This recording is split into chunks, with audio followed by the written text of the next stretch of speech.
Viewers, तो आज जो है ना हम इलेक्ट्रोलाइटिक सेल्स और वोल्टेक सेल्स के दरमियान जो डिफरेंस है इनको अंडरस्टैंड करते हैं। ठीक है, हमारे पास जो इलेक्ट्रोलाइटिक सेल है और गैल्वानिक सेल है या गैल्वानिक सेल को वोल्टिक सेल भी बोलते हैं, इन दोनों के दरमियान डिफरेंसेस क्या है, यानी ये कैसे एक दूसरे से डिफरेंट है। ठीक है, इनमें कौन कौन से प्रोसेस होते हैं। ठीक है, आया ये प्रोसेस इनमें सिमिलर होते हैं या डिफरेंट होते हैं। रेडॉक्स रिएक्शन जो है ना किस तरीके से होते हैं, इनमें सेम रेडॉक्स रिएक्शन होते हैं या डिफरेंट रेडॉक्स रिएक्शन होते हैं।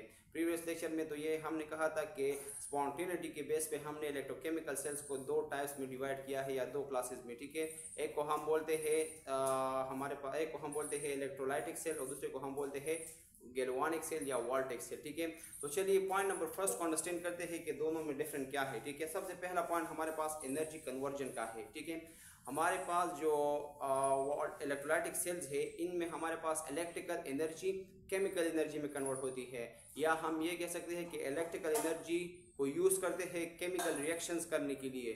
केमिकल रिएक्शन करने के लिए हम क्या यूज़ करते हैं, electrical energy in case of electrolytic cells. और गैल्वानिक सेल्स में हम इस तरह करते हैं कि केमिकल एनर्जीज यानी केमिकल रिएक्शंस की वजह से हमारे पास इलेक्ट्रिकल एनर्जी प्रोड्यूस होती है। इलेक्ट्रोलाइटिक के केस में हमारे पास यूज़ हो रही है इलेक्ट्रिकल एनर्जी, और वो वोल्टेक या गैल्वानिक सेल के केस में हमारे पास प्रोड्यूस हो रही है, जनरेट होती है। तो देखिए पॉइंट नंबर फर्स्ट में क्या है कि these cell convert electrical energy into chemical energy.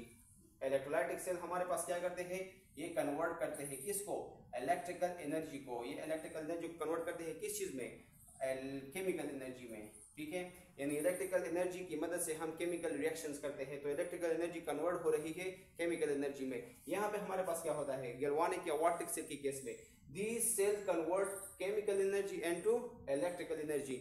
यहाँ पे भी कन्वर्जन होती है किस चीज में, केमिकल एनर्जी।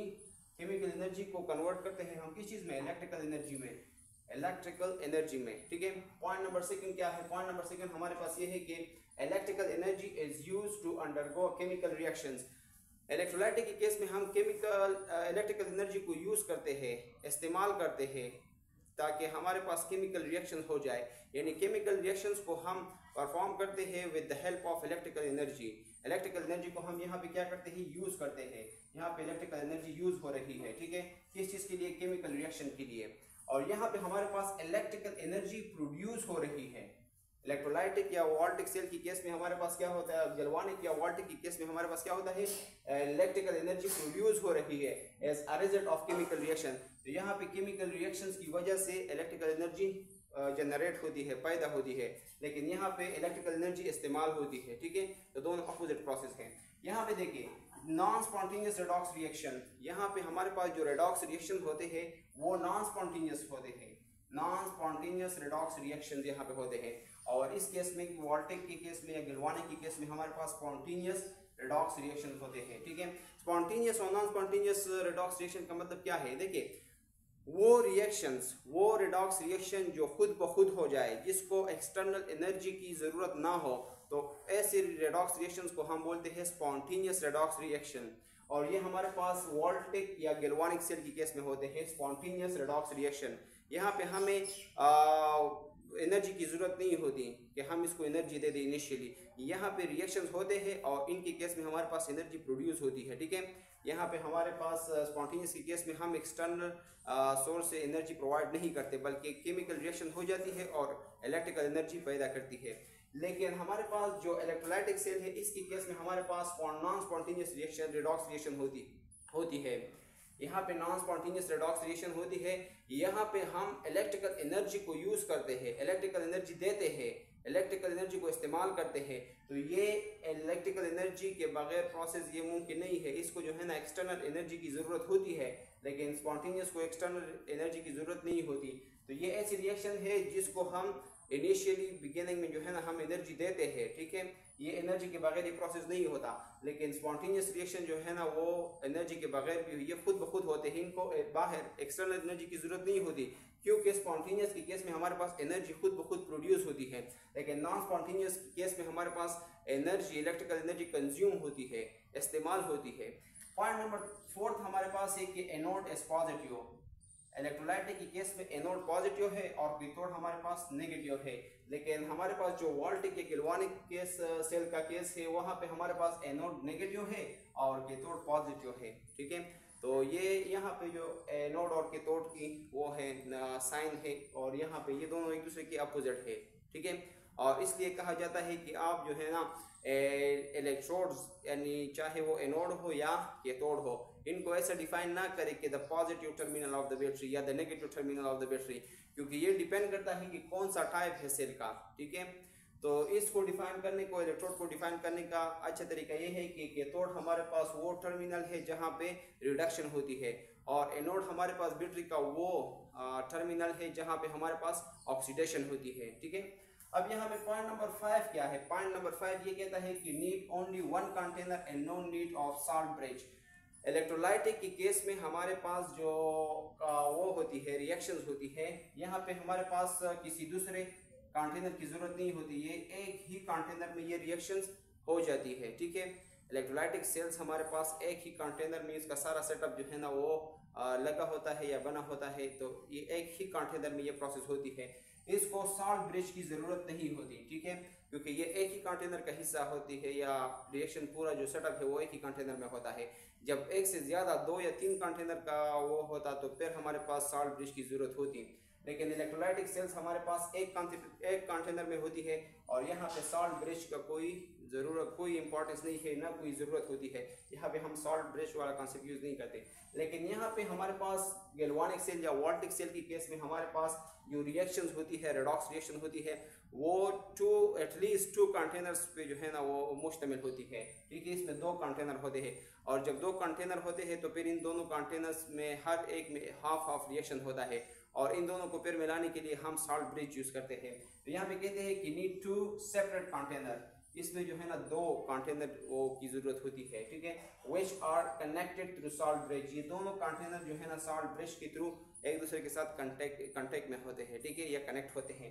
देखिए यहाँ पे हमारे पास जो पॉइंट नंबर 6 है, इलेक्ट्रोलाइटिक सेल की केस में ऑक्सीडेशन एंड रिडक्शन रिएक्शन आकर इन वन कंटेनर। ये तो मैंने अभी आप लोगों को पहले बता दिया कि ये हमारे पास वो है, एग्जाम्पल है इलेक्ट्रोलाइटिक सेल का। ये हमारे पास एक कंटेनर है। ठीक है, इसमें हमारे पास इलेक्ट्रोलाइटिक सोल्यूशन है, इलेक्ट्रोलाइटिक सोल्यूशन, और इसमें हमारे पास 2 डिफरेंट इलेक्ट्रोड्स है। ये हमारे पास है एनोड और ये हमारे पास है कैथोड। एनोड के ऊपर पॉजिटिव चार्ज है, कैथोड के ऊपर नेगेटिव चार्ज है। ठीक है, और ये बैटरी सोर्स के साथ जो है ना वो कनेक्ट हुई है। जब हम इसको जो है ना बैटरी को वो कर ले, ये सर्किट क्लोज हो जाए तो यहाँ पे जो है ना वो प्रोसेस स्टार्ट हो जाती है, रेडॉक्स रिएक्शन स्टार्ट हो जाएगी। ठीक है, और ये हमारे पास एनोड, ये इम्प्योर कॉपर या इम्प्योर मटेरियल हम यहाँ पे रखते हैं। ठीक है, और ये फिर इससे जो गंदगी होती है या जो अनवांटेड मटेरियल होते हैं वो एनोड के नीचे जो है ना वो जमा हो जाते हैं। ये गंद होती है या इम्प्योरिटी होती है या स्लग होती है, इसको हम बोलते हैं एनोड मड। ठीक है, और ये हमारे पास प्योर कम वो होता है, मेटल्स का पीस होता है। तो यह इस केस में जो है ना प्योर कॉपर लिया गया है और बाकी केसेस में और कुछ भी हो सकते हैं। और अंदर जो है ना कंटेनर के अंदर एक सोल्यूशन पड़ा होता है जिसको हम इलेक्ट्रोलाइटिक सोल्यूशन बोलते हैं। ठीक है, ये रिफाइनिंग ऑफ कॉपर के लिए ये प्रोसेस हम ज़्यादातर करते हैं। ठीक है, कॉपर को प्योरीफाई करने के लिए। अच्छा, यहाँ पे हमारे पास, यहाँ पे देखिए एक ही कंटेनर है और सब कुछ एक ही कंटेनर में होता है, तो यहाँ पे सॉल्ट ब्रिज की जरूरत नहीं होती।